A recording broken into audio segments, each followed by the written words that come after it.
This story begins with the aftermath of a great battle. Corpses lie strewn across a battlefield, and among them, a nearly lifeless hand clutches a broken red gemstone. A young warrior, dressed in black with a yellow headband and a red scarf, stands amidst the fire and ash. His face is covered in blood, his forehead soaked in it, and blood trickles from his mouth. In his dying moments, he reflects on his past as humanity's strongest warrior and contemplates whether he truly deserves that title. In the Steel of the Ancient Kings, he remembers how he nearly vanquished all 7 Fin demons, only to be surprised by the appearance of an 8th demon and ultimately defeated. Despite his efforts to rise, memories of the 8th Fin demon decimating humanity haunt him. As he nears his final breath, a red flying demon descends, reinforcing his belief that his failure led to the world's destruction.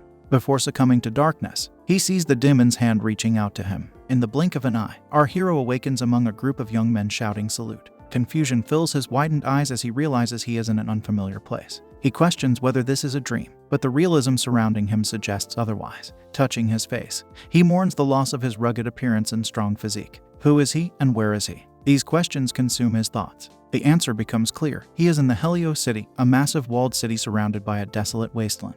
Inside a training facility, he stands among other recruits aspiring to become warriors. A man with blonde hair and beard, known as Jie Yao Tang, stands before the recruits and addresses them. He explains the significance of participating in the warrior exam, emphasizing the dual meanings of the word warrior, protection and hope. Tang's golden eyes radiate wisdom, a testament to his experiences in numerous battles as Helio City's 3rd Squadron leader. He recounts the events of the past, when the 6 colossal steels of the ancient king brought the apocalypse to humanity's doorstep. Thousands of demons invaded their world, slaughtering humans on a massive scale. Despite the near extinction, humanity persevered, learning from the brutality of the demons and adapting to fight them. They created grafting equipment, a technological advancement that utilized the internal cores of demons to empower humans and match the demons' strength. The strongest warrior of humanity, Ong, led the charge against the overwhelming demonic onslaught. Although the battle seemed endless, it ended in defeat for humanity, plunging them into darkness. However, they managed to repel the demons enough to secure 60 years of peace and progress.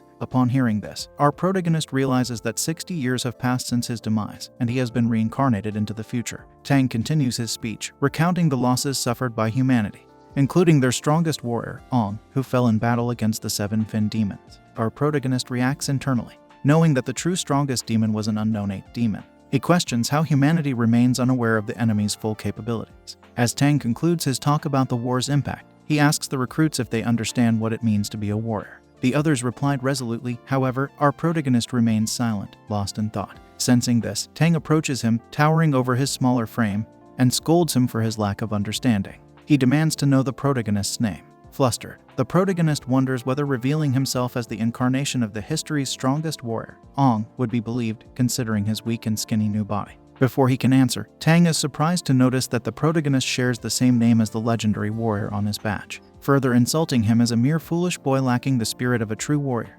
Tang grabs his shoulder and delivers a powerful punch. The protagonist is sent flying, realizing that his new form is significantly weaker than his original body, unable to withstand even a basic attack. As Tang leaves the room, he promises to keep an eye on Ong during the warrior examination.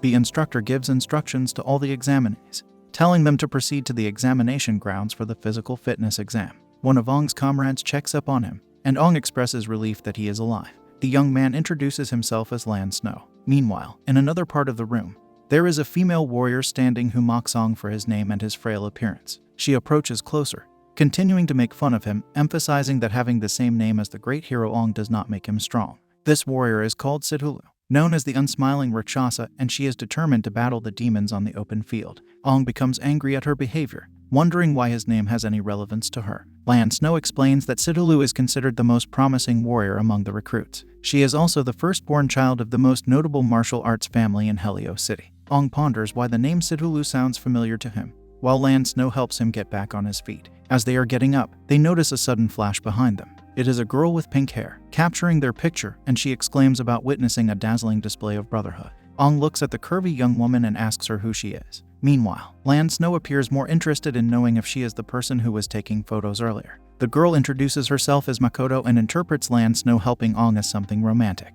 It becomes clear to Ong and Lan Snow that Makoto may not be the sharpest in terms of intelligence. The scene transitions to the venue of the fitness test. Ong appears to have gained a lot of confidence now. He believes that despite his frail body, he is still the ultimate warrior. He is convinced that the test will be easy for him, and he expects to achieve outstanding results. The first test is a long-distance run, examining stamina and prowess. The race begins, and Ong dashes forward, confident in his ability to run super fast. He notes that he might even break a record. However, contrary to his expectations, the only record he broke ends up being the slowest person to ever reach the finish line. It becomes evident that his body is in worse shape than he had imagined. The second stage of the fitness test focuses on explosive arm strength. Unfortunately, Ong ends up spraining his wrist during this test. In the third stage of the fitness test, he barely manages to jump 1 meter, which leads Sidulu to call him an idiot. Not only does Ong place last in the fitness test, but he also achieves the worst results in the history of the test. He feels disappointed, but Lan Snow is there to console him. Makoto expresses her disappointment as if Ong fails. She won't get to take more pictures of Ong and Lan Snow together. One of the invigilators engages in a conversation with squadron leader Yao Tang, questioning whether Ong should be removed from the examination due to his poor results. Although the squadron leader has little hope in Ong's abilities, he decides to give him a chance to participate in the second round of tests, considering it as his final assessment. The second round of tests commences, evaluating the candidate's synchronization with the grafting equipment.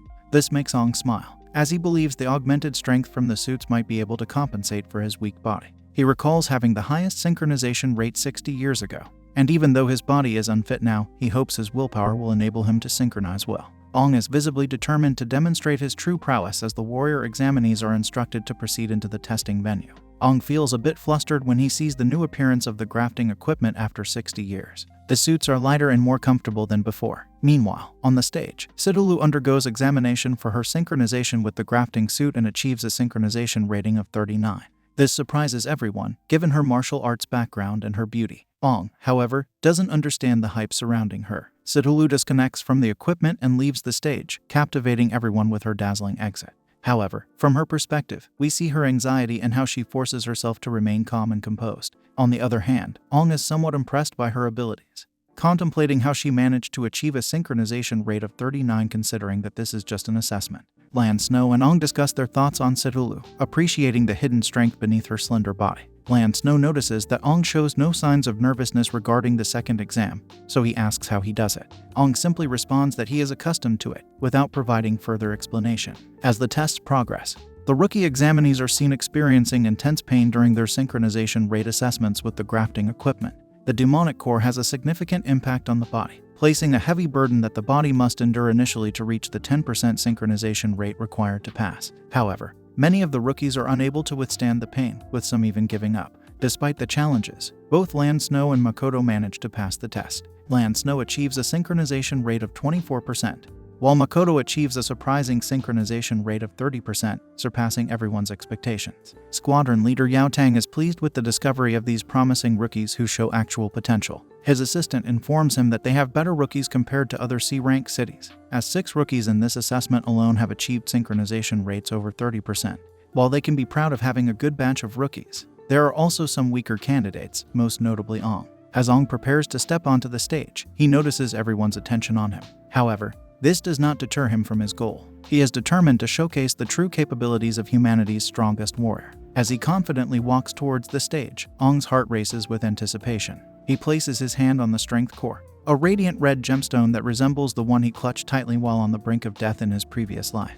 It's a haunting reminder of his past struggles and the indomitable willpower that brought him back to life. He knows that the demonic cores come in 6 distinct variations, each representing a different attribute. The red core signifies strength, while yellow represents defense, green is associated with healing, and blue signifies agility. However, there are 2 even rarer cores, purple, which embodies imaginary power, and black, which symbolizes time and space. Ong recalls how difficult it is to find these elusive cores, especially the coveted black one. With a firm resolve, Ong reminds himself that willpower is the key to harnessing the full potential of the demonic core. As he inserts the red core into his suit, he prepares to demonstrate the strength of his willpower, which not only determines his ability to withstand the core's power but also showcases his mastery over it.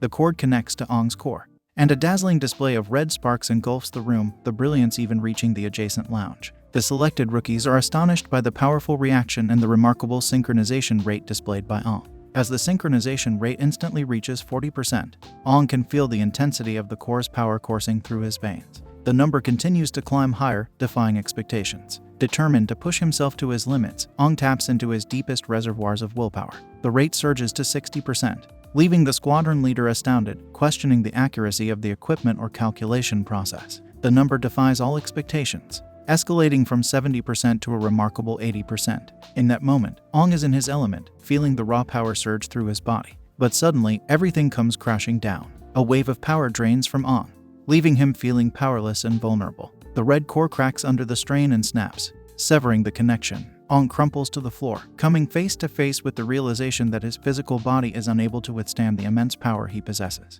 The synchronization rate plummets to a mere 10%, the minimum required to pass the test. Assessors attribute the abnormally high rate to a malfunction in the red core, which ultimately led to its destruction. While relief washes over the onlookers, Ong's passing by such a slim margin becomes the subject of mockery among his peers. However, Lan Snow rushes to Ong's side, offering his support and helping him through this challenging moment. Ong appears unconscious, lost in his own thoughts. Meanwhile, Sidulu breathes a sigh of relief, her own brilliance and prowess unchallenged by anyone in the examination facility. Ong, grateful for passing the test, is content with achieving what he needed. Lan Snow gently escorts him back to the lounge, where Makoto seizes every opportunity to capture their camaraderie through her lens. Within the lounge's confines, Ong reflects on the perplexing turn of events. He ponders the mystery of his immense willpower, which should have been more than enough to handle even the lowest level demonic core. The shattered red core confounds him, as it shouldn't have fractured under his strength. The squadron leader enters the lounge, congratulating the group on passing the second round of assessments.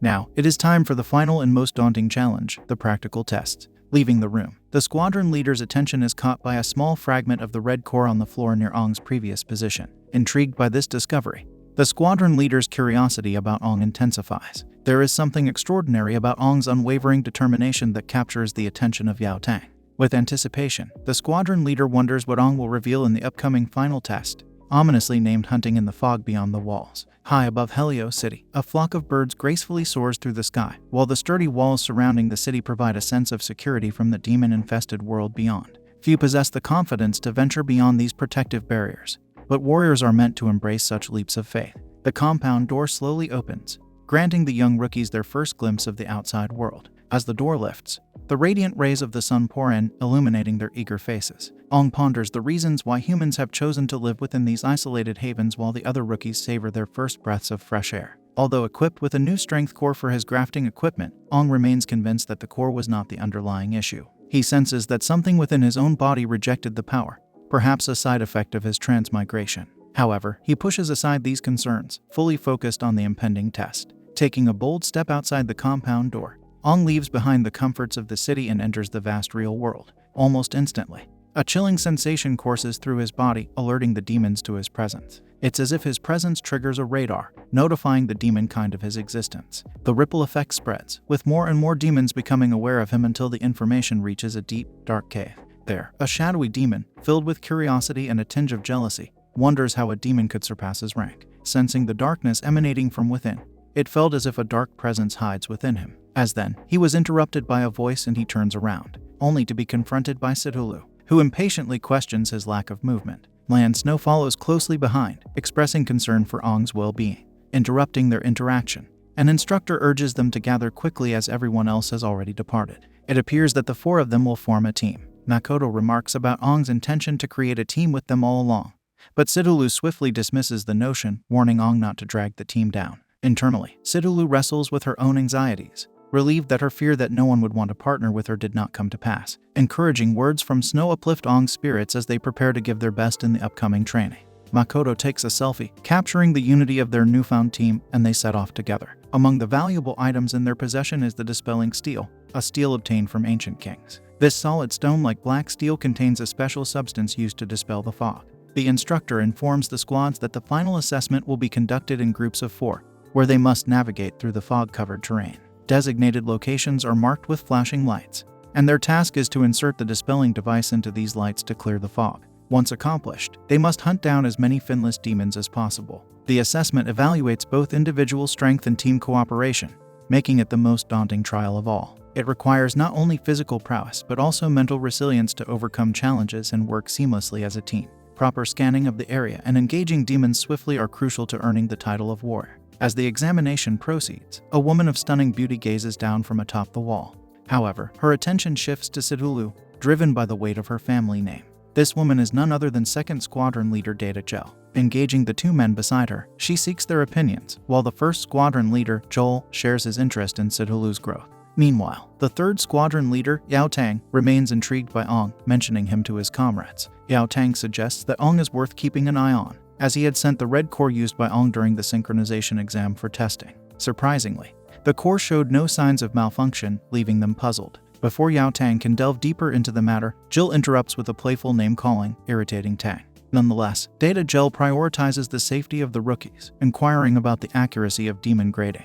Yao Tang assures her that they have thoroughly examined the vicinity and found no finless demons near Helio City. Joel emphasizes the importance of protecting the rookies at all costs. Even if a single fin demon were to unexpectedly appear, they would protect the rookies at all costs, as they are the future of humanity. The time has come for our group of heroes to face the practical exam.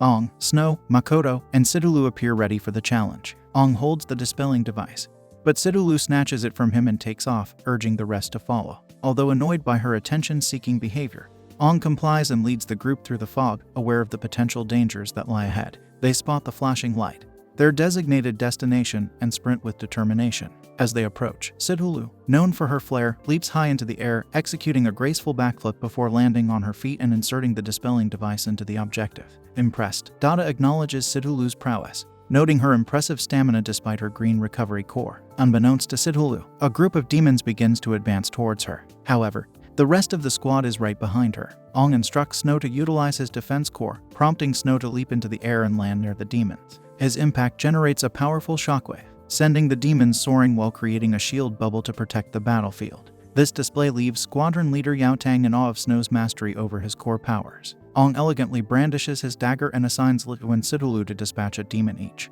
The girls require no further instruction, swiftly engaging in combat with their respective opponents. The fights unfold in 3 simultaneous sequences. In the first round, Makoto faces off against a finless demon. Though swift, the demon's attacks are skillfully evaded by Makoto's agility core. She manages to mount the demon and delivers a powerful kick, launching it into the air. Snow awaits below, striking the demon in its vulnerable spot, causing it to plummet to the ground and meet its demise. Impressed by their teamwork, squadron leader Joel remarks on Makoto's enhanced movements due to her agility core, which earns him a reprimand from Yao Tang for his inappropriate comment. Sidulu's fight is against a larger demon, but she effortlessly jumps onto its back and repeatedly stabs it with her dagger. The dagger imbues the demon's body with explosive energy, creating swollen calluses. As the demon writhes in pain, Sidulu dismounts, lands on her feet, and nonchalantly says, "Boom." The accumulated explosive energy within the demon detonates, obliterating the monstrous foe. Ong's battle involves a fighter demon. Unlike the others, Ong strategizes by targeting the demon's 3 vital points. He aims for the neck to impair its breathing, strikes the chest to harm crucial organs, and concludes by slashing the abdomen, causing the demon to bleed profusely. However, due to the limitations of his frail human body, Ong fails to deliver the finishing blows. Determined to test his own limits, he decides to push himself to the absolute extreme, mustering all his strength and charging at the demon with unwavering determination, seeking to truly surpass his physical boundaries. The scene unfolds with Ong rushing towards a red humanoid demon that bears a striking resemblance to a demon itself. The demon retaliates by throwing a furious punch directly at Ong's head. Surprised but quick to react, Ong dodges the incoming punch and attempts to stab the demon's ribs with his knife. However, the demon anticipates his move and Ong only manages to inflict a small cut. Realizing his attack was too slow, Ong evades a kick from the demon by swiftly moving underneath it. Seizing the opportunity, Ong flings the knife into his other hand while maintaining an intense stare into the demon's eyes. He targets the demon's gut and successfully makes another cut, although lacking the power to deliver a devastating blow. The demon, bleeding internally with green blood dripping from its mouth, grows desperate and throws its body at Ong in a final attempt. However, this only results in further cuts and wounds. Ong capitalizes on the demon's stumble and uses his body weight to trip it, causing it to fall face first to the ground. Ong positions himself to slash at the demon's mouth, causing it to collapse. As Ong lands on his feet, Snow, Makoto, and Sidulu, who have been observing, witness his skillful knife maneuvers. Snow notices Ong's showmanship, while Makoto busies herself with taking pictures, and Sidulu becomes insecure about her own skills. The squadron leaders, particularly Dada and Yao Tang, take notice of Ong's abilities. Dada expresses admiration for Ong's veteran-like movements, while Yao Tang remains uncertain about the young and seemingly scrawny Ong. The demon remains on all fours, bleeding and heavily wounded from Ong's precise strikes. Ong, catching his breath and realizing his new form's weakness, acknowledges that his previous skills are no longer applicable. As Ong prepares to finish off the demon, he hears a voice whispering the word emerge. Suddenly, the ground splits open, revealing a pink fang-shaped root that impales the demon's chest. Roots surround Ong, Snow, Makoto, and Sidulu as a powerful entity emerges among them. Hands burst through the demon's back, ripping it into two, and a creature with a bone-like face and large teeth emerges from its remains, emitting a roar. The commotion catches the attention of the squadron leaders perched atop the walls. Signals are sent through colorful smoke, particularly affecting Yao Tang, whose face displays fear upon realizing that this is no ordinary demon encounter but something much more terrifying, a one-fin demon. Other students panic and plead for their lives as they are encircled by roots. Dada and Joel jump off the wall to confront the threat themselves. Amidst the chaos of gusting wind, smoke, and dust, Dada and Joel sprint at their maximum speed to assist the rookies. They find the rookies fleeing and instruct them to head to Yao Tang, who will guide them to safety in the city. The one-fin demon finally sets foot on the ground, realizing it is surrounded by humans. It claims to have detected the scent of a demon among them, puzzling Ong. The demon scrutinizes each individual, gradually moving toward them menacingly. Ong, uncertain of his ability to face this monstrous opponent in his current form, sweats nervously. He experiences what normal warriors must feel when confronted by a one-fin demon. The demon extends its hand, emitting 4 balls of light and promising to bring them all down. A white laser beam connects with their foreheads, leaving them hypnotized and completely immobilized. They collapse to the ground, unconscious, preparing to seize them. The demon notices a crack in the root structure and hesitates. Suddenly, Joel and Dada burst through the crack, confronting the demon. In response, the demon unleashes more roots, obstructing their path. It bids farewell and the ground beneath it begins to sink, forming a massive hole. The demon, along with the rookies, descends into the depths. Joel and Dada, shocked by the turn of events, realize they must pursue the demon regardless, as cracks leading to its location emerge beside the hole. In the cover of the forest surrounded by cliffs and towering trees, Dada and Joel stand, their eyes fixed on the trail that might lead them to the elusive one-fin demon. Dada is puzzled, finding it hard to comprehend how a one-fin demon could appear in an arena that had been carefully examined by Yao Tang. The unprecedented nature of the situation adds to the mystery. Suddenly, Joel hears his name being called from above, and squadron leader Yao Tang arrives on the scene, landing with urgency. He immediately inquires about the abducted children, scolding Dada and Joel for pausing their pursuit. Joel urges him to remain calm and points out that the tracks have disappeared. Dada suggests that the one-fin demon likely started digging underground at this point, and proceeding further into uncharted territory without caution would be unwise. Yao Tang is visibly shaken, burdened by self-blame and guilt. Memories of a traumatic event resurface, where someone dear to him was taken by demons, leaving a lasting impact on his psyche. Overwhelmed by his emotions, he vents his anger by striking the ground, shattering it into pieces, blaming himself for not being thorough enough. Joel and Dada watch their comrade, witnessing his guilt for circumstances beyond his control. Joel proposes returning to the city to quell the panic, while Dada suggests sending an exploration party to search the surrounding areas for clues and other one-fin demons.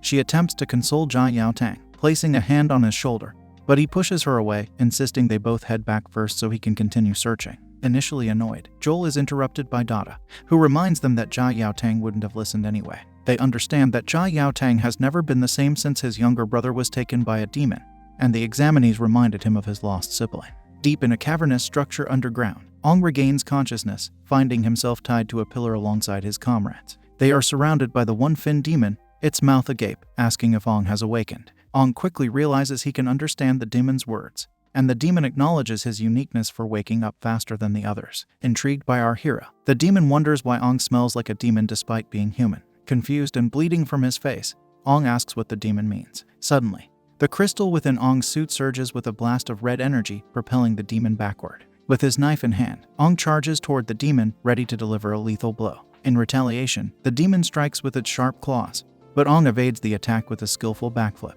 Locked in a battle with the demon, Ong contemplates how easily he could defeat it in his original body. The weight of saving his friends weighs heavily on his mind, driving him to confront the demon once more. Observing the demon's red-corded physique and agile movements, Ong realizes its joints are vulnerable. As Ong rushes forward, the demon swiftly counterattacks with its long, sharp claws, piercing through Ong's chest. Ong's life hangs in the balance as the demon's powerful stab narrowly misses a fatal blow. Though pierced through the shoulder, Ong seizes this moment to exploit the demon's vulnerability. With the demon's claws impaled into his shoulder joint, Ong strikes back, delivering a precise knife stab into the weakened joint. With a surge of ferocity, Ong forcefully tears out the demon's arm, causing it to howl in agony. A sense of confidence washes over Ong, as he has slain one-fin demons before and considers this battle manageable. However, the demon chuckles, unfazed by its dismembered arm, and retaliates with a devastating punch that pierces Ong's chest. The impact sends him hurtling across the room, crashing into the wall, leaving him severely injured and on the brink of losing consciousness.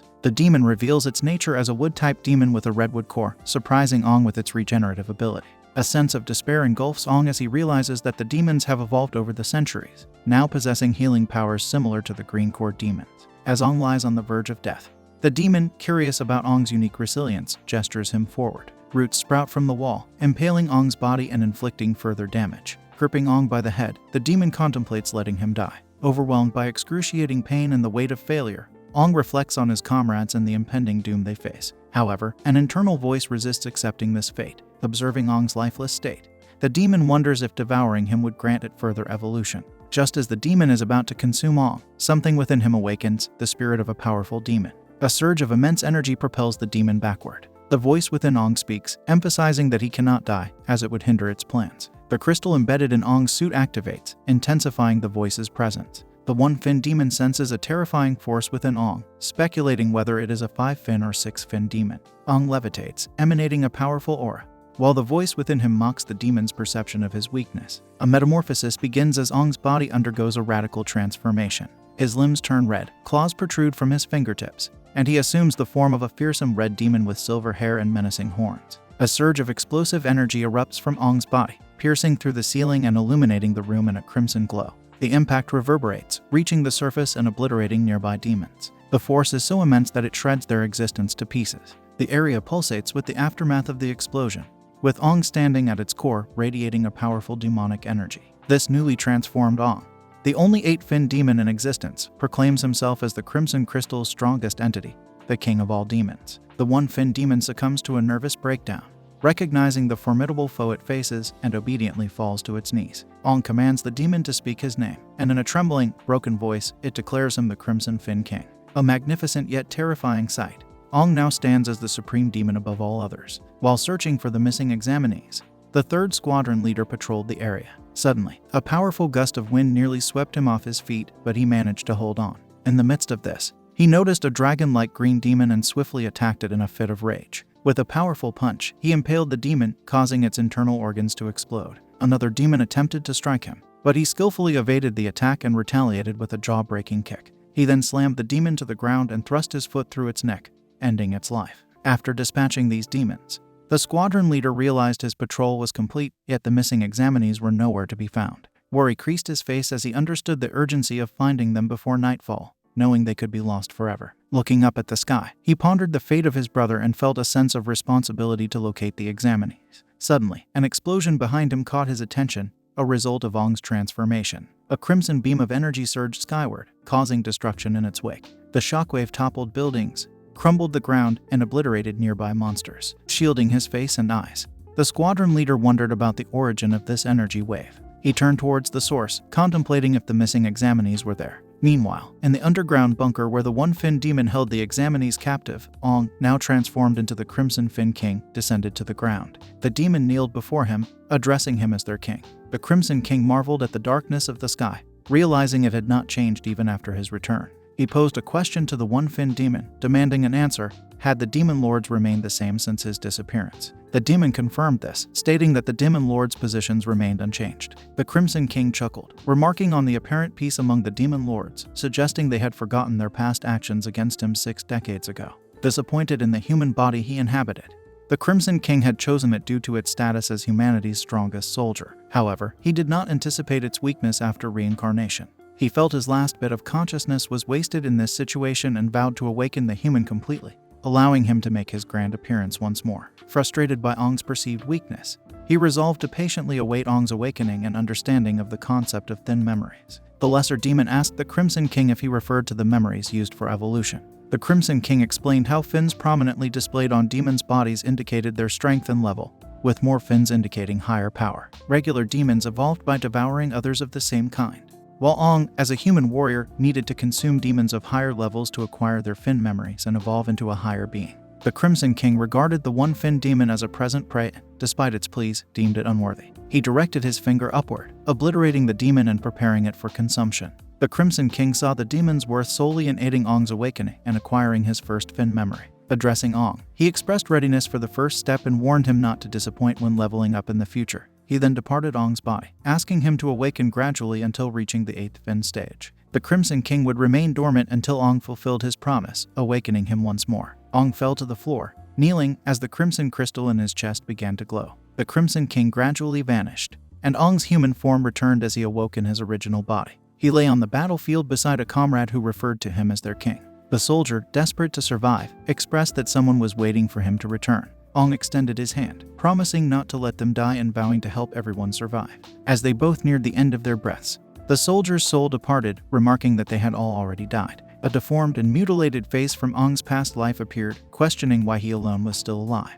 Fortunately, it was just a nightmare, and Ong woke up in a bed, relieved that it was only a memory, albeit a gruesome one. Ong heard Lance Snow's voice calling out to him as his squad visited him in the room. Sidhulu, Lan Snow, and Makoto were relieved to see him awake. Makoto, inquisitive about his changed hair, speculated that the demon may have caused it. Ong, uncertain about her comment, became self-conscious about her proximity to his face. He inquired about their well-being, and they reassured him. He asked if they remembered being taken to the demon's underground cave. Behind one of the curtains, the squadron leader, Jia Yaotang, noted Ong remembers something, and as the curtain was pulled away, it reveals not only Jia Yaotang, Joel, and Dada were also there, demanding for a detailed account of what happened inside the cave. Ong, lying on a hospital bed, finds himself questioned by the 3rd Squadron leader about the events that unfolded in the cave. The curiosity of everyone around him intensifies as they all eagerly await his account. Ong notices the presence of 2 additional captains who are likely stationed outside the city walls, which piques his curiosity. He wonders why Captain Jia Yaotang, the 3rd Squadron leader, is among them.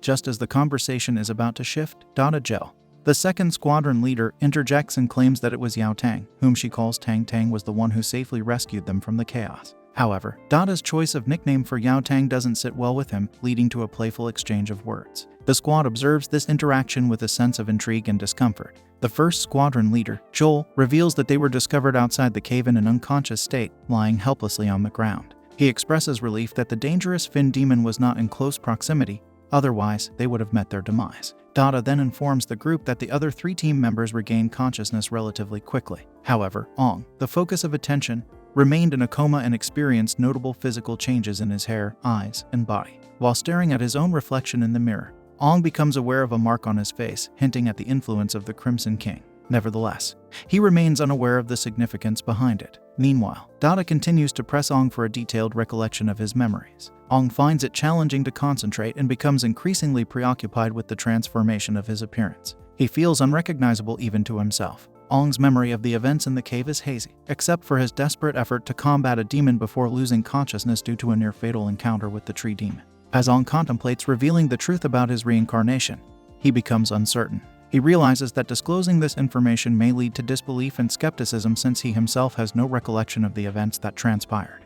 He claims to have briefly awakened in the cave before passing out again, which explains his knowledge of its existence. However, his memory beyond that point is entirely blank until waking up in the hospital. Yaotang, skeptical of Ong's account, grapples with his own doubts. He begins to question whether he misjudged Ong's character and whether there is more to him than meets the eye. Nevertheless, a lingering mystery remains, the blood splatter on the cave wall, suggesting the involvement of a force beyond ordinary mortal. Joel joins Ong on a movable stool, engaging him in conversation. Joel remarks on his shared name with the legendary warrior Ong and detects a calm and composed demeanor in Ong's fighting style, despite his weak foundational skills. Joel directly asks Ong if he has battled demons before. At this, Ong defensively stated that his interest lies in studying and analyzing different demon types for their weaknesses, which is why he was able to move so fluidly. Dada recognizes Ong as the theoretical type, emphasizing to Yaotang that he should cultivate a warrior like Ong carefully. The mention of cultivating a warrior triggers Ong's recollection of the tests he underwent. He eagerly inquires about his results, which Makoto confirms were successful, and she is relieved that they are still part of the team. However, Sidhulu had newfound dissatisfaction with no longer being the center of attention. She states that their team currently ranks the lowest. The discussion turns to their team's current low ranking. Yaotang explains that every team needs to pass missions and obtain points, and since he's been unconscious for 3 days, his team has 0 points. To which Ong screamed loudly, realizing that he's been out for 3 straight days. The squad prepared themselves by gathering their gear and donning their battle suits, eager to resume their duties and compensate for their restful days. They attracted the attention of onlookers, who observed these young warriors, fully equipped and ready to embark on their journey into battle. Their captain addressed them, expressing congratulations on officially becoming warriors and commending their safety after facing a one-fin demon. The captain revealed that they had been formed into a team under his leadership, with squadron leader Jia Yaotang assuming the role of their captain. He emphasized the importance of this team standing out among the other 9 teams under his command. Ong questioned what it meant to distinguish themselves from the rest. He compared the current complex rules of becoming a warrior to the simpler times of his own generation when warriors were sent straight to the battlefield to earn their reputation as demon slayers. The mention of a small team point ranking system was new to Ong, drawing curiosity from his squad members. Sejulu, annoyed as usual, dismissed Ong as a clueless newcomer who would drag them down. It became apparent that their team currently held the lowest rank. Yao Tang explained that the ranking system was established to foster healthy competition among the teams. By earning points through missions of varying difficulty, they could improve their standing. At the end of each month, the teams with the highest scores, along with 6 additional small teams, would participate in a competition. The team that emerged as the top scorer would be rewarded, while the lowest-ranked team would face demotion to the cleaning crew, awaiting the arrival of the next batch of last-place teams after a month. Ong recognized the practicality of the ranking system, realizing that it contributed to maintaining clean streets. Tang concluded his speech by affirming that these were the rules to become a genuine warrior. As the demons continued to evolve, the warriors had to adapt constantly, without allowing themselves any respite. He designates Sejulu as the team leader because she has the highest test scores. Snow and Makoto have no objections. Ong, feeling envious, remembers his past as the strongest warrior and wishes he had been chosen as the leader. Sejulu steps up, accepting the role with joy as she promises to complete their mission. Yao Tang advises them to discuss the type of mission they should undertake since it's still afternoon. He also suggests they review the points of other small teams to gauge their competition. Additionally, he reminds them to familiarize themselves with their nano-wing battle suits in actual combat, and informs them to inform him of any issues. After bidding them good luck, he leaves, and Sejulu takes charge by suggesting they check the mission board. However, Makoto interrupts, stating they have something more important to do first. Sejulu becomes confused and anxious, questioning her decision as the leader. Makoto's priority turns out to be taking their first official team photo, which annoys Sejulu, but she understands she can't go against the majority. Meanwhile, Ong contemplates the small teams and begins to see the situation in a more positive light. They proceed to take their splendid team photo. Later, Yao Tang discusses the situation at the cave with the other team captains. He mentions the presence of an unknown demon's blood inside. Joel questions if one of the 4 kids could have caused such a significant event. Yao Tang expresses his suspicion towards Ong, sensing something familiar but unknown about him. Dada playfully teases Yao Tang for overthinking, but he remains serious. Joel advises Yao Tang to keep a close eye on Ong and report any suspicious findings to the others. Meanwhile, Ong examines the mission board, discovering only high-ranked missions remaining worth 10 points each. Snow remarks that these missions are the most difficult, while Makoto suggests they may have been left untouched due to their challenging nature. Sejulu silently contemplates the options on the board. Snow explains that mid-ranked missions yield 6 points, while low-ranked ones offer 3 points. Despite the allure of higher points, they acknowledge that lower-ranked missions are safer. Ong acknowledges the danger and initiates a discussion on their course of action. Sejulu takes the lead, grabbing all 3 mission instructions, suggesting they take on all the missions together, and Ong is on the same page as her.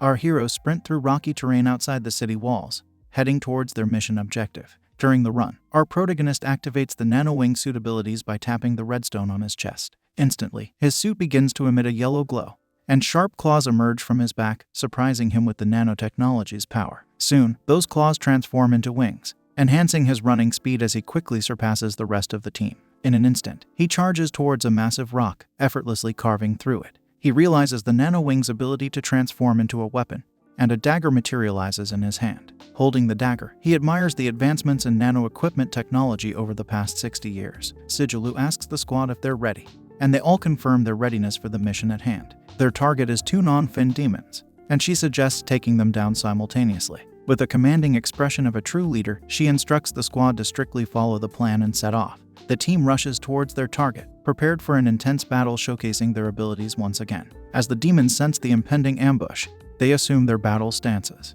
With anger-filled roars and glowing red eyes, they brace themselves for a fierce fight. Sejulu acknowledges the urgency of completing the mission quickly, considering the other tasks ahead. The plan unfolds seamlessly. Snow takes the lead, using his abilities to obstruct the demon's line of sight by creating a barrier with a large rock chunk.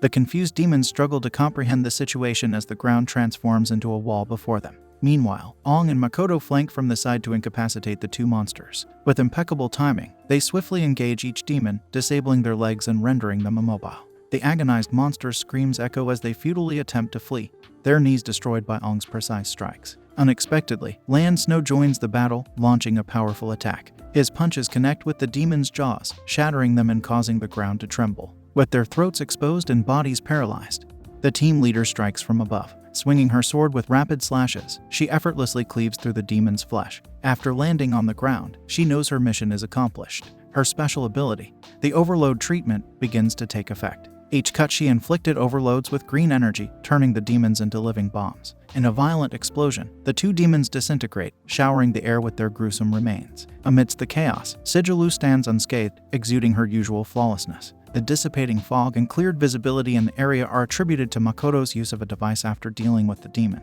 Wiping the sweat off his forehead, Lan Snow is relieved that the mission is finally over. While examining the remains of the non-fin demons, they discover a red core dropped by one of them, which Makoto proudly picks up, recognizing their achievement in this seemingly effortless battle. Expressing gratitude, Sigilou thanks the squad for their hard work and informs them that they've earned 10 points. Ong remains captivated by the advanced technology on display, especially the automatic removal of completed missions from the mission board. Makoto explains that modern technology focuses on demons, and the mission chip is linked to the point leaderboard in the city, which updates automatically once a mission is completed. While reviewing upcoming missions, Makoto realizes that the next two are considerably more challenging. One requires capturing 3 non-fin demons alive, and the other involves collecting 10 non-fin demon cores. This realization dampens Makoto's spirit, knowing they have only obtained 3 cores so far, with 7 more to acquire. Furthermore, capturing demons alive presents the most formidable mission of all. Lan Snow jests that it won't be an easy task, but acknowledges the efforts of other teams vying for points. Inspired, Sigilou unveils a new plan to accumulate more points, boosting the team's morale. Makoto seizes the moment to capture photos of their leader, while Lan Snow feels determined to climb to the top. Ong, now a dear friend and comrade, reflects on their thoughts and experiences, surprised by the resurgence of their youthful passion through the unwavering determination of their younger teammates. With a smile and a glimmer of joy in their eyes, Ong suggests completing a mission before sunset, solidifying themselves as the premier squad under Yao Tang's leadership. The atmosphere buzzes with excitement as everyone prepares for their next mission.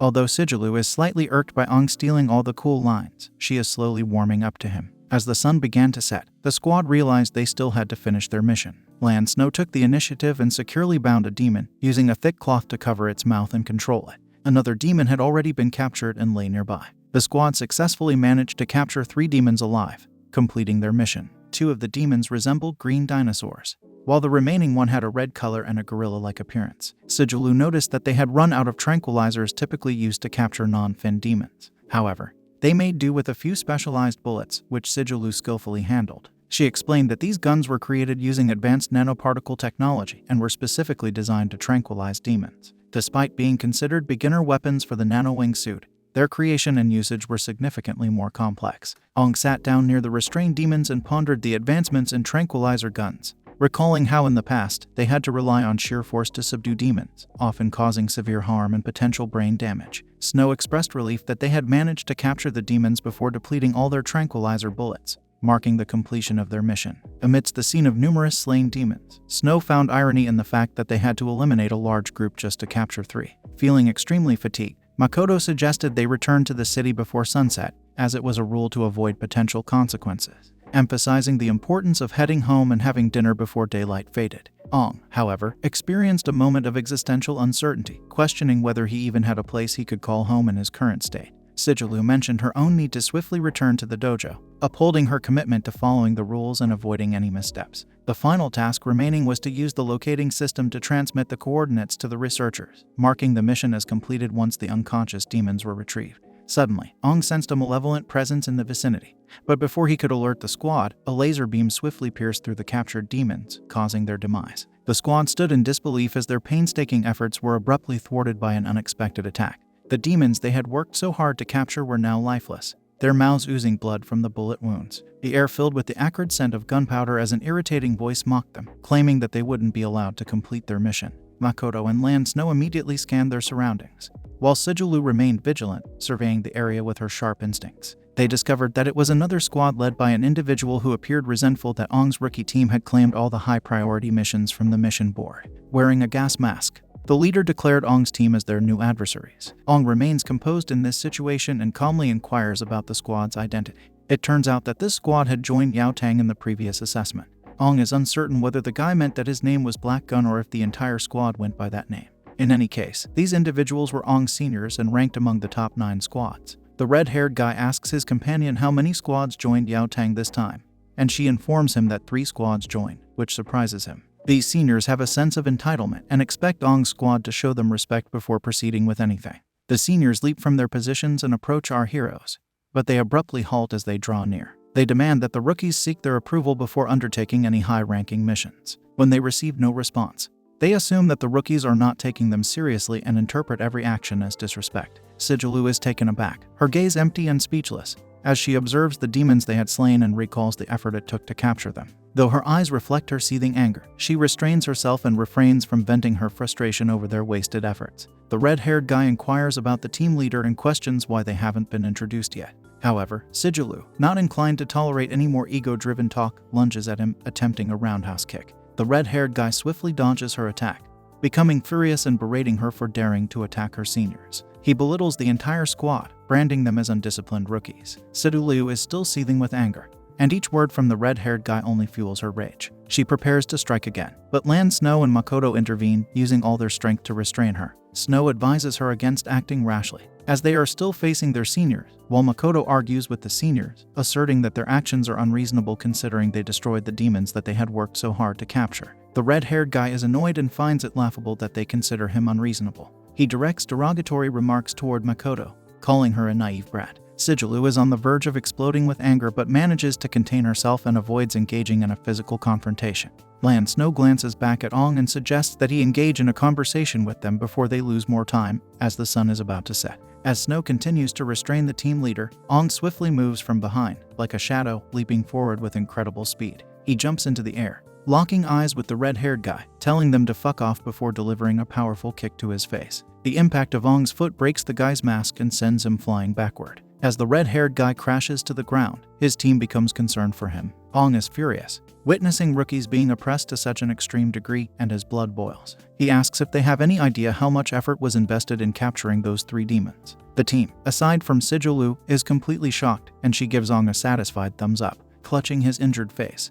The red-haired guy questions how Ong dares to treat his seniors in such a manner. We catch a glimpse of his face, which appears disfigured, possibly from a previous fight, a demon attack, or a birth defect. Regardless, he instructs his team, Black Gun, to prepare for battle. The other 3 members of Black Gun assume combat positions, ready to fight. However, our rookie squad refuses to back down without a fight, particularly Sigilu, who is determined to prove herself in this situation. Both teams charge at each other with passionate eyes and hearts filled with anger, intending to teach one another a lesson. But before the fight can commence, Yao Tang arrives on the scene. He halts Ong's kick and Reddit's punch, grabbing both of them. He is visibly enraged, never expecting his protégés to engage in combat with each other. He flings them in opposite directions, with the red-haired guy being propelled toward our squad and Ong being launched toward Black Gun. The red-haired guy manages to land on his feet, while Sigilu and Makoto observe him. Ong also lands gracefully beside the opposing team, feeling somewhat disappointed that he couldn't witness the true capabilities of modern warriors. Yao Tang is frustrated, emanating an aura of rage that is palpable. He gazes at both squads and admonishes them for lacking any sense of survival. He lectures them, stating that the sun is about to set, yet they are engaged in a pointless fight, seemingly offering themselves as prey to the impending demon horde. The red-haired guy shifts the blame to our heroes, claiming that they knocked his mask off. Sigilu regards him with disdain, stating that he is behaving like a spoiled brat by complaining to the squad leader. Thankfully, Makoto steps in, presenting photographic evidence to the squad leader, proving that Black Gun was responsible for killing the 3 demons that they had captured earlier. This revelation surprises Lan Snow, who had no knowledge of Makoto taking the photo. Yao Tang is perplexed, unable to fathom how a rookie squad embarked on a high-ranking mission. Sigilu adds her perspective, informing the squad leader that they had already completed the mission, only to have it sabotaged by the Black Gun squad. Yao Tang comprehends the situation, but he has some bad news to deliver. You see, although our squad perceived Black Gun's actions as excessive, they themselves underwent similar experiences as rookies. Yao Tang explains that how they respond to a situation is within their control, but what matters is the point system. As long as a squad refrains from intentionally harming or endangering another squad, everything else is allowed under the rules governing warrior training across cities. Yao Tang asserts that as warriors, they will face even greater challenges in the future, far beyond the scope of basic threats. He mentions that he wouldn't have intervened if the sun hadn't been setting. His primary concern is for the squads to return home safely. However, before departing, he informs the Black Gun squad that not only did a rookie squad snatch a high-ranking mission from them, but their leader was also defeated by them. He instructs them to reflect upon their incompetence, leaving the red-haired guy with no choice but to acknowledge it. The outspoken Reddit walks away, But instead of reflecting on his actions, he approaches Ong and asks for his name, looking directly into his eyes. Ong meets his gaze, his golden eyes shining, and calmly reveals that his name is Ong. For a moment, it seems like the red-haired guy is taken aback, but he soon bursts into laughter. He finds it absurd that this kid shares a name with the greatest warrior of all time. As he walks away, he assures and warns our hero that he won't let Ong's squad earn points easily. He vows that their team will rank at the bottom of the leaderboard this month. He walks over to his fallen mask, picks it up, and glances back at Ong one last time. Pointing to the scar on his face, he vows that he will return the favor. Donning his mask, he signals his squad to depart. In an instant, all 4 of them bounce away while Ong watches in silence. Yao Tang informs them that Black Gun may not be the strongest squad, but they are known for their swift execution. He warns that Black Gun will do whatever it takes to distract or even hinder their mission progress. They are adept at holding grudges. Yao Tang provides further information to our rookies, mentioning that the leader of Black Gun excels in firearms. He reveals that the Black Gun leader didn't utilize a single firearm during the fight, and if both teams were to engage in an all-out battle, our heroes would have much more to lose than Black Gun. This revelation concerns Sigelu, but she refrains from expressing her thoughts. And now, it's time for them to return to the city. Sigelu understands that she needs to set aside her thoughts for now and instructs her squad to head home. As she takes the lead, she questions Ong about his momentary daze, teasing him by suggesting that he was trying to look cool. Ong notes that she is finally warming up to him. While the squad departs, Lan Snow invites Ong over for dinner. Surprisingly, Ong replied that he has plans of his own. Snow wonders why Ong is being secretive about his plans, but Ong dismisses it with laughter. You see, he has a rather daring plan, which is to capture 3 demons alive, all by himself. At present, it was nighttime, and the moon illuminated the sky while the wolves echoed their howls. The scene appeared perilous for venturing beyond the city gates. Amidst constant announcements through loudspeakers, urging people to stay within the city for their safety, a mysterious figure lurked in the shadows, attempting to sneak past the gates. Taking cover behind a wall, Ong observed the absence of people obstructing his path as he stealthily maneuvered around. The only sound that filled the air was the repetitive announcement. He contemplated exploring the place this body of his would consider home once the mission was complete. Peering cautiously from behind his hiding spot, he realized that the people were not as watchful as he had anticipated. Noticing a yellow signboard indicating it was designated for temporary emergencies only, he questioned whether the city lacked manpower or simply underestimated the likelihood of nocturnal departures. It struck him that the city's security measures seemed inadequate, merely relying on a signboard. Reflecting on the contrast with his past life, where safety precautions were stringent regardless of day or night, he pondered resorting to forceful methods from his previous experiences to subdue the demons he sought. The cover of darkness during the night made it easier for him to locate demons, and he felt a sense of genius for executing the mission at an unexpected time to disrupt the Redhead's plans and hinder his team from gaining points. However, it turned out that he had been caught in the act by none other than the squad leader, Sidhulu. She had sensed Ong's intentions to venture out at night ever since he mentioned his plans at sunset, and she made an excuse to sneak out of the dojo. Our protagonist, despite being a formidable warrior in his previous life, struggled with lying. Initially, he lied that he was just casually strolling, but Sidhulu immediately saw through his falsehood. Relenting, he confessed his true purpose, explaining his desire to surprise everyone by completing the mission during nighttime to minimize disruptions from Black Gun. Although caught, Ong implored Sidhulu not to report their actions to superiors and declared his intention to return. Unexpectedly, Sidhulu expressed her eagerness to join him, exhibiting more excitement about the plan than even Ong himself. Her newfound enthusiasm, accompanied by a radiant smile during their conversation, was an unprecedented sight for Ong. Sidhulu's demeanor shifted, contrasting with her usual serious demeanor. Ong couldn't help but feel a mix of fear and curiosity about her reaction and its implications for the confrontation with the redhead masked man and his team in the morning. Meanwhile, unbeknownst to them, 2 guards stood at the highest point of the wall. One of them yawned while the other enjoyed a meal. The sleepy guard found the duty of standing guard torturous and questioned why anyone would venture out at night unless they sought danger. Desiring an end to his night guard duty, the sleepy guard suggested closing the gate entirely. However, the other guard, adhering strictly to the rules, cautioned the sleepy one against speaking loudly, fearing that the squadron leaders might hear. The rule-abiding guard explained that the city maintained a gap in the main gate for emergency situations. They recounted a tragic incident from years ago when a group of refugees fleeing from demons pleaded for help. Unfortunately, the gate took too long to open, resulting in their gruesome demise under the claws of the demons. This horrifying event altered the approach to guard duty, prompting cities to leave an emergency gap in their gates to prevent such tragedies. Sleepyhead, being new to the job, was unaware of this history. Apologizing, he was reassured by his companion that he would adapt to the routine soon. Fortuitously, the guard companion not only craved food but also brought along a risque magazine to keep Sleepyhead awake. Instantly, sleepiness faded as Sleepy Dude indulged in the visual content, featuring female warriors from other cities. The companion had invested a considerable sum to acquire the magazine and willingly shared it with Sleepyhead.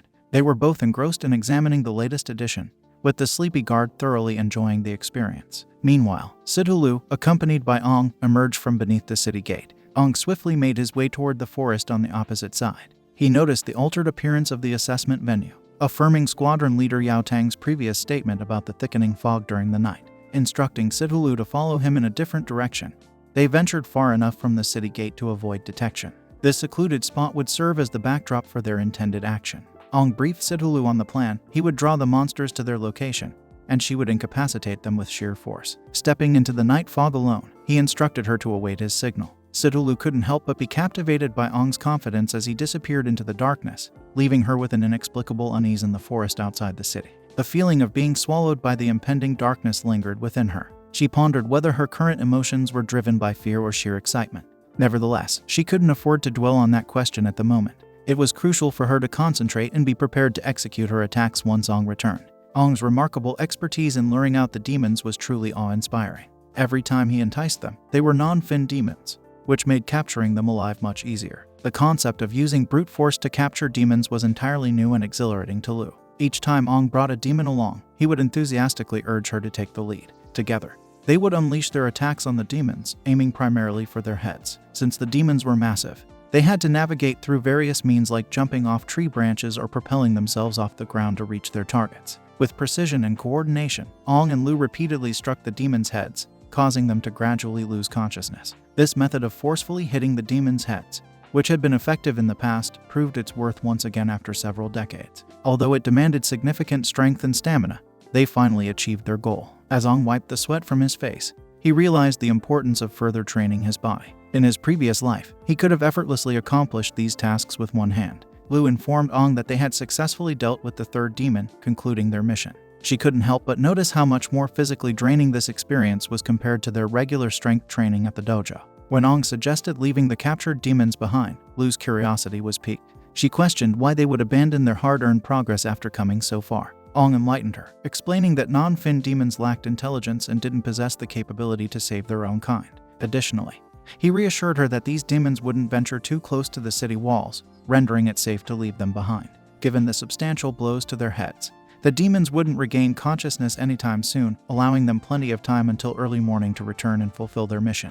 Lu's curiosity grew even stronger, prompting her to inquire about Ong's extensive knowledge regarding the demons. Ong, realizing he had revealed too much, found himself at a loss for words. However, their conversation was abruptly interrupted by the chilling sound of voices indicating their discovery. Emerging from the dark, broken trees were two barely visible demonic faces. These were the long-awaited one-fin demons who had finally located their targets. One of the demons even noticed Ong's scent, sending shivers down Lu's spine. Meanwhile, Ong's composure wavered, and he felt internal panic, recognizing that engaging in a fight with these demons would likely lead to their defeat. Although they were far from the city gates, the blaring alarms and spotlights abruptly activated. All three squadron leaders had ascended to the top of the wall. Joel, in charge, informed the two guards, the sleepy dude and Pervy, about the detection of signs indicating the presence of one-fin demons in the area. He instructed them to scan the surroundings using spotlights. This unexpected reappearance of one-fin demons in the vicinity puzzled Dada Gel, who questioned whether it was the same demon encountered during the assessment. However, Yao Tang confirmed that the creature was dead, having witnessed its demise in the cave. The spotlights illuminated the area outside the city, revealing both demons lurking there. Pervy promptly informed the squadron leaders about the discovery of their targets, emphasizing the intimidating and robust appearance of the two demons.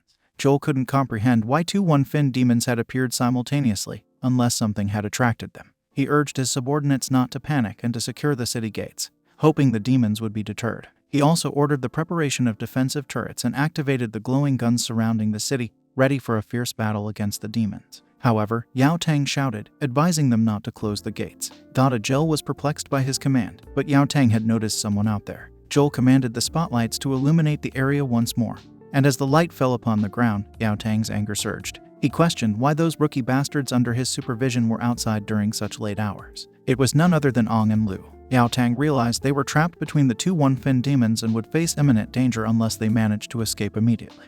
Dada Gel was perplexed, questioning why the rookies had ventured outside the city at such a late hour. Standing on the wall and observing the terrifying situation below, they were clueless about what actions to take. A solution had to be found promptly, or the two rookies would meet their demise. It was at this point that Yao Tang noticed the presence of 3 ensnared demons, and everything became clear. He understood their intentions and informed his comrades that the rookies were likely attempting to complete a mission of capturing demons at night to avoid interference during the day. The experienced warrior had encountered similar problems in the past with rookies making reckless moves, using their skills to impress but often getting into trouble. This case was no exception, and Yao Tang was furious. He was extremely angry as he prepared to descend from the wall and leap into the air to help them. Once they returned safely, he planned to discipline the 2 rookies, but for now, their safety took precedence as he launched himself off the wall. Dada Gel promptly instructed Joel to assume command and declared her intention to join Yao Tang in the rescue mission, leaving him in charge of the wall. She propelled herself into the air, following her Yao Tang as they soared through the sky, descending from the wall in a race against time to save the 2 rookies. Meanwhile, Joel stood there, feeling somewhat disappointed that his rare night of drinking had been abruptly disrupted. The Fin demons quickly realized that their presence was known to the city, and one of them began to communicate this to the other. On the ground, Ong was in a state of panic as he urged Liu to stand behind him. He suggested waiting for assistance and stalling for time in case the backup was delayed. Ong understood that he was the target, he was the one they wanted. Their behavior indicated as much, reminiscent of the encounter with a Fin demon in the cave a few days ago. He wondered why that particular incident had triggered the demon's attention. Was it due to his rebirth into a new body? Or had something truly significant occurred to him in the cave that alerted all the demons? Liu, not one to shy away from a challenge, refused to let her comrade face the danger alone. She positioned herself beside him, declaring that they would fight together or not at all. The Fin demons grew overconfident, questioning why the rookies dared to fight back. In an instant, the 2 demons leaped from the tree onto the ground. Strangely, only one of them successfully landed while the other vanished into thin air. Suddenly, the missing demon reappeared behind them, trapping the rookies between the 2 Fin demons with no escape. The demon declared its intention to kill the useless one first, marking Liu as non-threatening. As the demon swung its slash attack, nearly passing through Liu's body, Ong forcefully collided with it, causing the demon's fist to shatter the ground upon impact. Fortunately, the 2 rookies survived the assault. Liu managed to create some distance between herself and the demon, allowing her to launch a counterattack. Impressed by their quick reflexes, the demon materialized behind her, ensnaring her with its sharp blue threads. She was completely immobilized, bound by the demon's ropes and knots, which dug into her skin, causing her to cry out in pain. Ong was filled with rage, unable to believe that he had led his teammate into such a perilous situation. However, before he could react, the demon approached him, fist clenched. Mocking him for his distraction, the demon referred to him as a rookie stick. Just as the demon was about to grab him, a powerful punch almost struck the demon's face. Although the demon managed to block it using its rocky hands, the force behind the blow propelled it backward for a considerable distance. While the blue demon attempted to carry Liu away, Yao Tang and Dada Gel arrived at the scene, reassuring Ong that he was finally safe. Dada quickly analyzed the demons, identifying one as a blue core demon, indicating a water type, and the other as a red core demon, representing an earth type. It was crucial to rescue Liu first, as she remained entangled in the sharp threads of the blue demon. The red demon was relieved to have somehow blocked the attack, realizing that otherwise, it would not have survived. The pain of a severe headache lingered, a consequence of the strike. Meanwhile, Joel continued to shout in terror from atop the wall, instructing his troops to prepare the defensive cannons. However, they were unable to open fire due to the proximity of their comrades to the demons. At present, a female warrior approached him in a rush, calling out his name. It appeared that she had been running for quite some time as she finally halted before him, panting and trying to catch her breath. She informed him that they had detected a large group of lesser demons heading their way. He noticed that the moon emitted a red glow, creating an atmosphere of bloodlust in the night. The surrounding forest echoed with terrifying roars, growls, and screams. From within the forest emerged a massive horde of lesser demons, their eyes glowing red with only murderous intent in their minds. It was an unprecedented number of demons, posing a greater threat to the city than ever before. Joel began to panic, sweat forming as he wondered how to handle the situation. He immediately ordered the citywide alarms to sound, alerting every warrior within the city walls to prepare for combat. They had no other choice if they wanted to survive and witness the next morning. The blaring alarms jolted everyone awake from their deep slumbers, and they quickly grasped the dire situation. A wave of demonic creatures was advancing, leaving no time to waste. The warriors urged each other to gather at the wall and ready themselves for battle, as the demon wave prepared to attack the city. Yao Tang realized that these demons were well prepared, likely summoned by the 2 Fin demons they were already engaged with. It was crucial to swiftly deal with the lesser demon wave.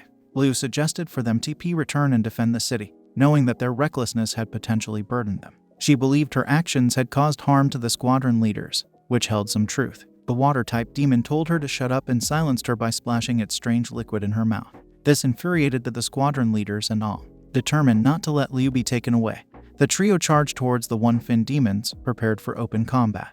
The earth-type demon struck the ground with its hands, releasing an ominous laughter. As its hands manipulated the ground, sharp spikes emerged in a straight line, hindering the hero's ability to attack. Yao Tang alerted Dada Gel to the approaching spikes, allowing them both to dodge safely. While they evaded the spikes, Ong continued running towards them, and the spikes continued targeting the squadron leaders. Remarkably, Ong managed to pass through unharmed. How was that possible? His agility and strength weren't sufficient to accomplish such a feat. He wondered to himself. It was then that he realized the demon had purposely spared him. The earth-type demon had moved beside Ong, speaking to him as if they were friends. The demon then shifted its focus and struck Dada Gel's chest. It became evident that they were not targeting Ong. Even Yao Tang started to notice, before he could fully process the thought.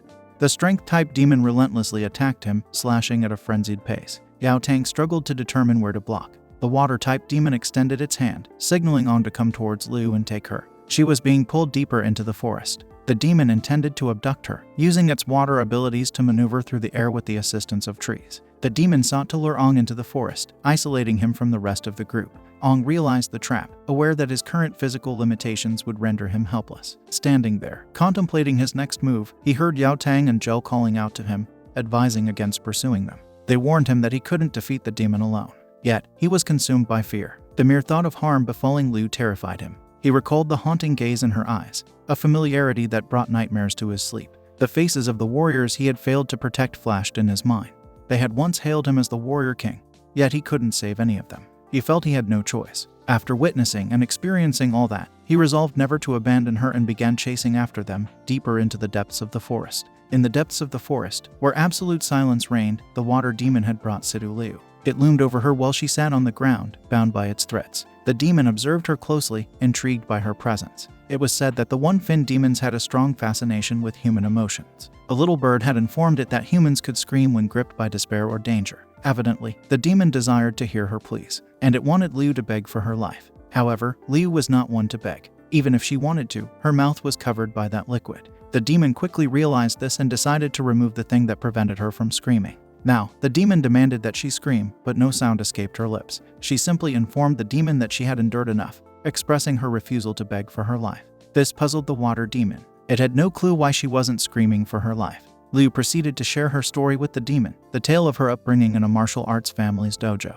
However, this was the one thing she feared, and she would never bow down to an enemy. She presented the demon with two options: either kill her then and there or set her free so they could engage in a fair fight. The demon, perplexed, chuckled in confusion and promptly smacked her across the face. Now, lying on the ground, Liu listened as the demon revealed why it had brought her there. She was nothing but bait, a means to capture Ong. Naturally, she would have to die once the demons achieved that objective. Liu was angry but powerless for the moment. She found herself in a precarious situation as the demon approached, attempting to establish dominance. However, it suddenly heard a loud voice calling from behind. Ong had arrived, brandishing his dagger with an air of utter confidence. He ordered the demon to release Liu and focus on its true target. Liu's eyes widened as she sighed, questioning why he would come alone to rescue her. The demon was elated at the sight of Ong. It couldn't believe that its trap had worked. The dumb demon kept referring to Ong as the target and performed a strange dance for some reason. This made Liu wonder why Ong was the target. Ong assumed his combat stance, gripping his knife tightly while asking Liu if she was okay. Though she was still writhing on the ground, she assured him that she was fine. She followed up with a question, demanding to know why on earth he would venture here alone. She knew he couldn't match the power of a one-fin demon and shouted at him to leave. The demon didn't appreciate that and kicked her in the stomach for not keeping her mouth shut. Seeing her in pain, Ong urged the perverse demon to let him take her place since he was their true target anyway. He simply wanted her to be set free, so he wouldn't carry another life on his conscience. The demon wasn't particularly fond of the idea, as it held disdain for humans. It unleashed its water powers, slithering through the ground like a snake until it approached him. Materializing right before Ong's face, it informed him that they both had to die for it to experience true fulfillment.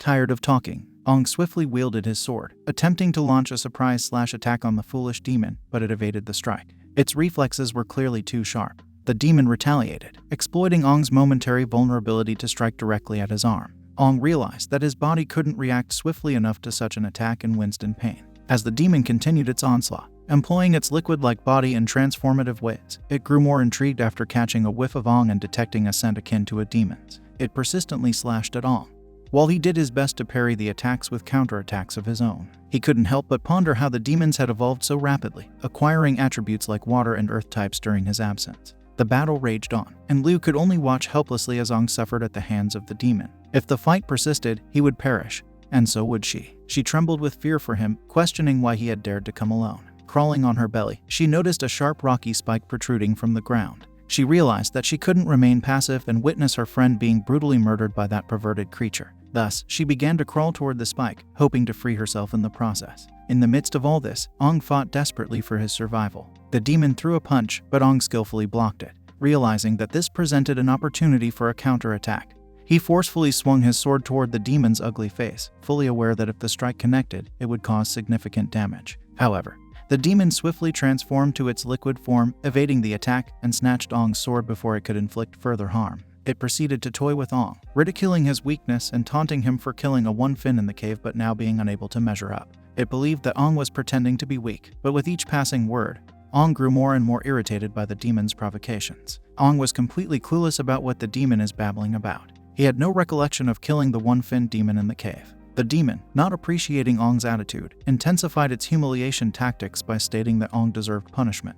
Gripping Ong's arms, the demon began pulling them apart, inflicting slow and excruciating torture on him. It twisted his body, causing him immense pain while his screams echoed through the forest. The demon held Ong at its fingertips, labeling him a dishonest human, being averse to liars.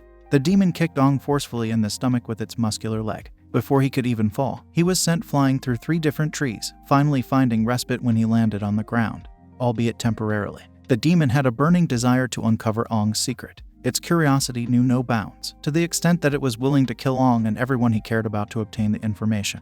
Ong lay on the ground, feeling the damage done to his organs from the earlier kick. He couldn't believe how far he had fallen in his weakened state. If given the chance, he would have swiftly eliminated the demon. From a distance, Liu watched the events unfold, attempting to free herself using a sharp rock she had discovered earlier. Her wrists were getting cut as she struggled to break free. She knew she had to hurry to assist Ong. Meanwhile, the demon had reached Ong, but it had lost interest in the truth and now only sought to kill and devour him. The demon licked its teeth, eagerly anticipating the forthcoming delectable meal. It understood that consuming Ong would facilitate its evolution into a more powerful entity.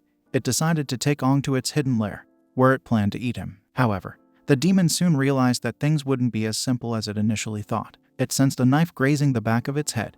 It was Liu, who had managed to free herself and positioned herself behind the strange demon. Unfortunately, her attempt to kill the demon failed as it narrowly evaded the attack. Liu swiftly followed up with a forceful kick to its chest, executing a drop-kick move. Pervy was sent flying, while Liu demonstrated remarkable agility by landing on her feet with the swiftness of a cat. She executed a perfect landing. She was determined to protect her teammate and prevent the demon from causing him harm. Amidst the smoke, Ong found himself lying on the ground, witnessing Liu standing up for him. It was the first time he had found himself in a situation where he needed someone else's assistance. The demon wondered how Liu had managed to escape her restraints, evident from the cuts on her wrists and ankles. Ong, though immobilized, had a clear view of the battle unfolding before him. Liu locked eyes with the demon and declared that if anyone from her squad was going to be killed, it would be her first. As the captain, she fully embraced that responsibility. The demon seemed entirely fine with this arrangement, perhaps even preferring it. Anyhow, the demon began expelling water from every pore, creating a rain of sharp watery spikes that homed in on Liu like missiles. It instructed her not to dodge any attacks if she truly desired death.